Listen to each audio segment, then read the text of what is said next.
Good morning friends, आप सभी का श्री कृष्णा क्लासेस कादीपुर के यूट्यूब चैनल पर हार्दिक स्वागत है। आज हम आप सबके बीच में 19 दिसंबर 2024 के करंट की प्रश्नों की श्रृंखला को डिस्कस करेंगे।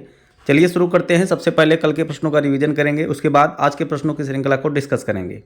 तो कल के दिन के हमारे प्रश्न थे, भारत सरकार ने अंतर्देशीय जलमार्गों के लिए माध्यम से कार्गो आवाजाही को बढ़ावा देने के लिए कौन सा योजना शुरू किया? तो यहाँ पर जलवाहक योजना। फोर्ब्स की सबसे ताकतवर महिलाओं की सूची में भारत की केंद्रीय वित्त मंत्री निर्मला सीतारमण कौन से स्थान पर हैं? तो इसका जवाब हो जाएगा 28वें स्थान पर। हाल ही में 10वां अंतर्राष्ट्रीय वन महोत्सव कहाँ शुरू हुआ? तो इसका जवाब हो जाएगा मध्य प्रदेश। आईसीसी महिला टेस्ट क्रिकेट में सबसे तेज शतक जड़ने वाली नेट साइबर ब्रंट किस देश की खिलाड़ी हैं? तो इसका जवाब हो जाएगा इंग्लैंड की। भारत का पहला डायबिटीज बायो बैंक कहाँ खोला गया? तो इसका जवाब हो जाएगा चेन्नई। हाल ही में बांग्लादेश के किस खिलाड़ी को गेंदबाजी करने से बैन कर दिया गया? तो यहाँ पर शाकिब अल हसन को जो है बैन कर दिया है। आईएनएस निर्देशक किस उद्देश्य के लिए डिजाइन किया गया है? तो ये हाइड्रोग्राफिक सर्वेक्षण और नेविगेशन में सहायता के लिए डिजाइन किया गया है। मध्य प्रदेश के किस शहर में 100वें तानसेन संगीत समारोह ने गिनीज वर्ल्ड रिकॉर्ड बनाया? तो यहाँ पर ग्वालियर में जो है 100वें तानसेन संगीत समारोह ने गिनीज वर्ल्ड बुक रिकॉर्ड बनाया है। उत्तराखंड में आयोजित होने वाले 38वें राष्ट्रीय खेलों का शुभंकर क्या है?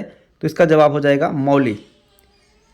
अगला प्रश्न है, स्लाइनेक्स 2024 भारत और श्रीलंका के बीच सैन्य अभ्यास का आयोजन कहाँ किया गया? तो इसका जवाब हो जाएगा विशाखापट्टनम। हाल ही में पहला वाल्डर्नर कप 2024 कहाँ आयोजित किया गया? तो यह नॉर्वे की राजधानी ओस्लो में आयोजित किया गया। इसको पूरे डिटेल से पढ़ने के लिए कल के जो है वीडियो पे आप जाएंगे, प्लेलिस्ट बन गई है दिसंबर 2024 करंट अफेयर्स, आप सर्च करेंगे या फिर प्लेलिस्ट में जा करके आप वहाँ से देख सकते हैं। पूरा डिटेल में आप इसको नोट डाउन कर सकते हैं। ठीक है, आइए शुरू करते हैं आज के प्रश्नों की श्रृंखला को। तो आज के दिन का हमारा पहला प्रश्न है, हाल ही में फीफा के द्वारा सर्वश्रेष्ठ प्लेयर का खिताब किसने जीता?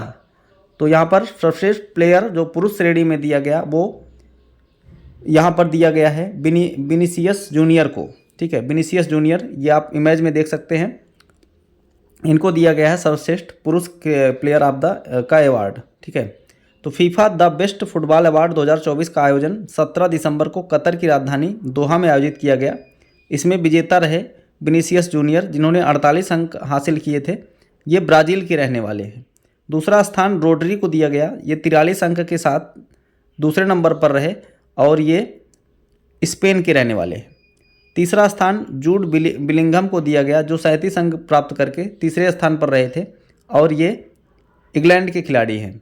तो आप लोग एक चीज़ और याद रखिएगा, अभी बैलन डी'ओर पुरस्कार दिया जाता है, जो कि फुटबॉल की जगत में सबसे बड़ा पुरस्कार है। तो इस बार रोड्री को, जो कि स्पेन के रहने वाले हैं, इनको बैलन डी'ओर पुरस्कार दिया गया है पुरुष कैटेगरी में। ठीक है, और फीफा का सर्वश्रेष्ठ प्लेयर चुना गया है किसको? विनीसियस जूनियर, और ये ब्राज़ील के रहने वाले। आइए देखते हैं महिला में किसको किसको अवार्ड मिला है। तो अभी जो है फीफा सर्वश्रेष्ठ प्लेयर ऑफ का खिताब में महिला का एटना बोनमाटी को दिया गया, जो कि स्पेन के रहने वाली हैं। दूसरे नंबर पर बारबरा बंडा रही हैं, जो कि जाम्बिया की हैं। तीसरे नंबर पर कैरोलिन ग्राहम हैंसन रही हैं, जो कि नॉर्वे की रहने वाली हैं। तो अभी जो बैलन डी'ओर पुरस्कार दिया गया था उसमें महिला श्रेणी में एटना बोनमाटी को दिया गया था। ठीक है, तो अभी मैंने बता दिया बैलन डी'ओर पुरस्कार पुरुष श्रेणी में रोड्री को दिया गया था और ये स्पेन के हैं, और महिला श्रेणी में भी स्पेन की खिलाड़ी हैं जो जिनका नाम है एटना बोनमाटी। ठीक है, और अभी सर्वश्रेष्ठ प्लेयर ऑफ द खिताब पुरुष और महिला मैंने बता दिया। आइए अगला प्रश्न देखते हैं। अगला प्रश्न है, हाल ही में dark eagle anti missile system किस देश द्वारा विकसित किया गया? तो यहाँ पर अमेरिका के द्वारा विकसित किया गया है dark eagle anti missile system. आप इस इमेज में देख सकते हैं, यह जो है मिसाइल को जो है हवा में ही ख़त्म करने में सक्षम है। यह संयुक्त राज्य अमेरिका ने इसको विकसित किया है। ये डार्क ईगल नामक एक लंबी दूरी की हाइपरसोनिक एंटी मिसाइल प्रणाली विकसित किया है इसने, और डार्क ईगल बैलिस्टिक क्रूज और हाइपरसोनिक मिसाइल को हवा में ही रोक देता है।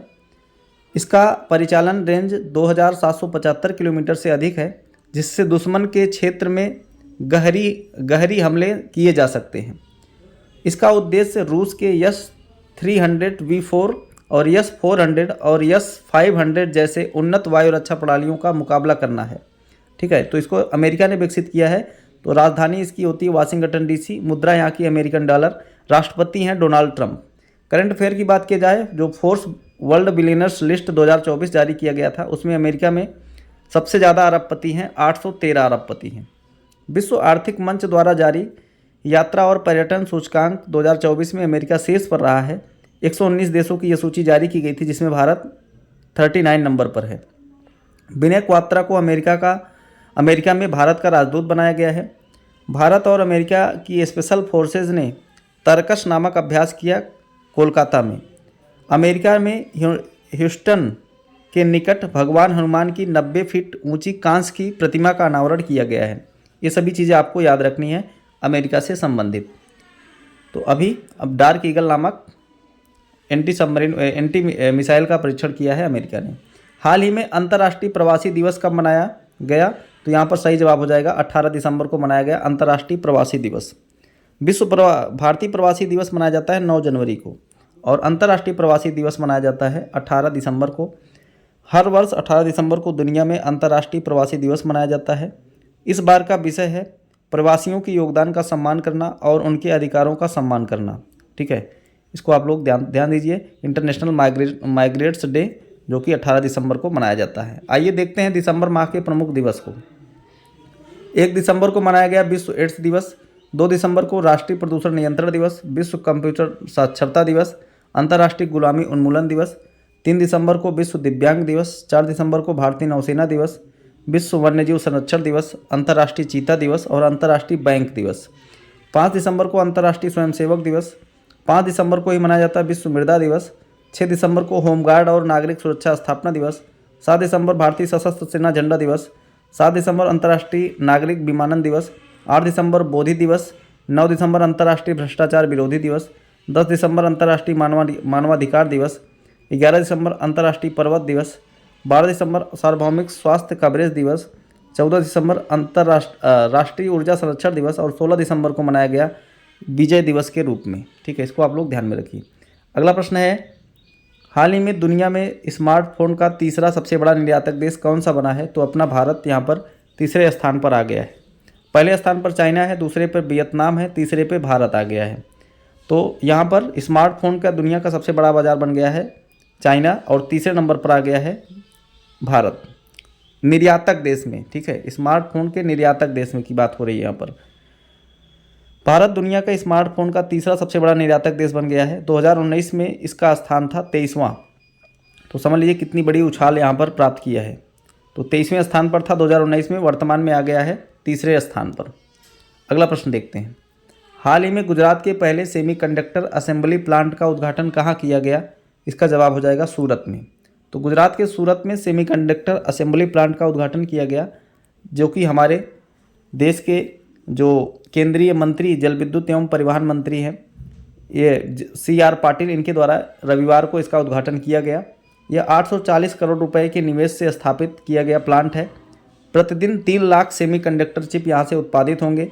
सेमीकंडक्टर चिप इलेक्ट्रॉनिक उत्पाद के लिए सबसे महत्वपूर्ण कच्चा माल होता है। इसके उपयोग से न केवल जो है गुजरात बल्कि पूरे देश की तकनीकी क्षमता में वृद्धि होगा और रोजगार के नए अवसर मिलेंगे।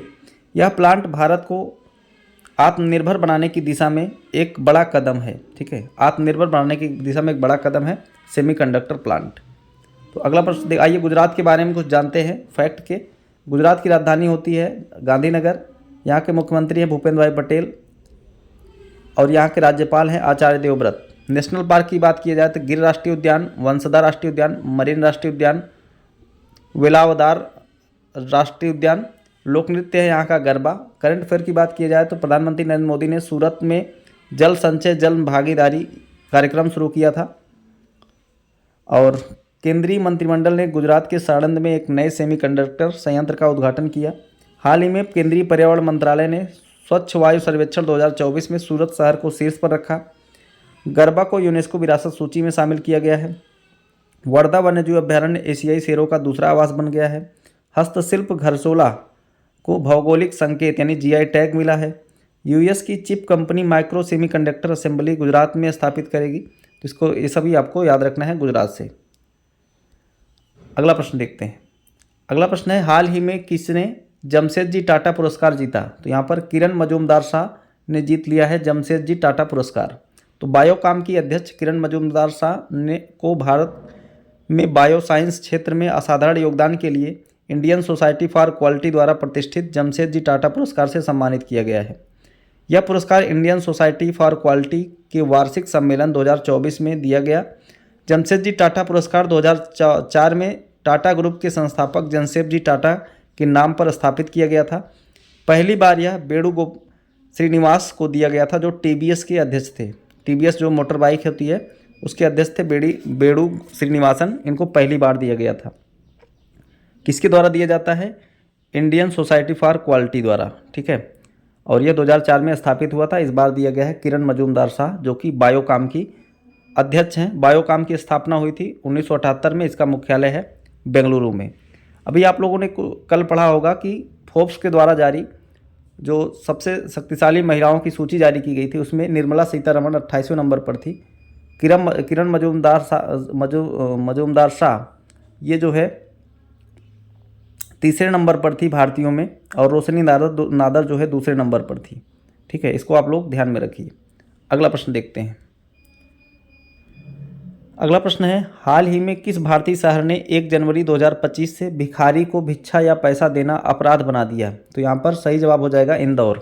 तो भारत के सबसे स्वच्छ शहर इंदौर ने मध्य प्रदेश में 1 जनवरी 2025 से भिखारी को पैसे और भीख देने पर किसी भी व्यक्ति के खिलाफ एफआईआर दर्ज किए जाने के लिए यहाँ पर आदेश दे दिया है। भिखारी को पैसे और भीख देना अपराध घोषित करने का आदेश जिला प्रशासन ने भारतीय नागरिक सुरक्षा संहिता की धारा 163 के तहत यहाँ पर जारी किया है।